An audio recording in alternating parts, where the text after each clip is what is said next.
সালামু আলাইকুম, আমি নাইম দক্ষিণ কোরিয়া থেকে সবাইকে স্বাগত জানাচ্ছি আমার ইউটিউব চ্যানেলে। তো আজকে একটু ভিন্ন রকম খবর। এই খবরটা হচ্ছে যে আমাদের বাংলা চলচ্চিত্রের একজন স্বনামধন্য অভিনেত্রী, এমনকি খুবই কি বলা হয় যে সব চরিত্রে যিনি খুব হিট ছিলেন, আমাদের সবার প্রিয় অভিনেত্রী শাবানা। শাবানার ছবি দেখেননি বা শাবানাকে চিনেন না এমন মানুষের সংখ্যা কমই আছে। তো আপনারা জানেন যে বেশ কয়েক বছর ধরেই তিনি আসলে বাংলা চলচ্চিত্রকে বিদায় জানিয়েছেন। একদম শেষ পর্যায়ে তিনি হজ করে তিনি আসলে আর একদম মাশাল্লাহ বোরকা টোরকা পরে একদম অন্যরকম একটা পরিস্থিতিতে আছেন।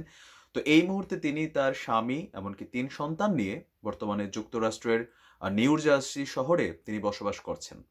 তো তিনি কেন হঠাৎ আসলে চলচ্চিত্র ছেড়ে দিয়েছিলেন, একটা আচমকা হঠাৎ কিন্তু তিনি চলচ্চিত্র ছেড়ে দিয়েছেন। তো এই বিষয়ে আসলে কখনো সরাসরি সাংবাদিকদের মুখোমুখি হননি।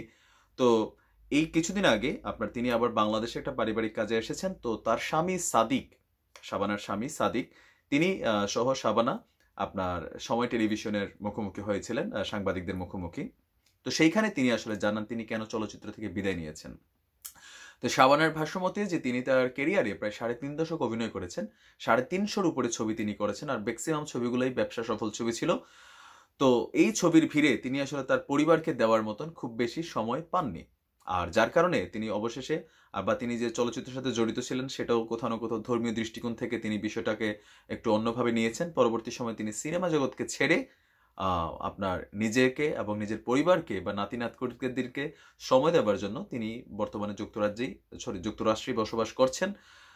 তো বাংলাদেশে তিনি সচরাচর আসেন না প্রয়োজন ছাড়া। তো শাবানার ৩ ছেলে মেয়ের মধ্যে একজন কিন্তু হচ্ছে হার্ভার্ড ইউনিভার্সিটির টিচার। আমি জানতাম না যে অনেক ভালো একটা পজিশনে আছেন।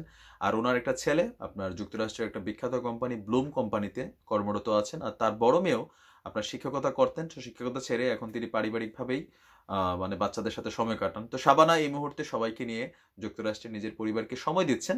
বলেছেন যে আর বাংলা চলচ্চিত্রের অবস্থা সম্পর্কে তিনি দুঃখ প্রকাশ করেছেন যে চলচ্চিত্রের এখন যে হাল সেটা খুবই কঠিন একটা অবস্থা।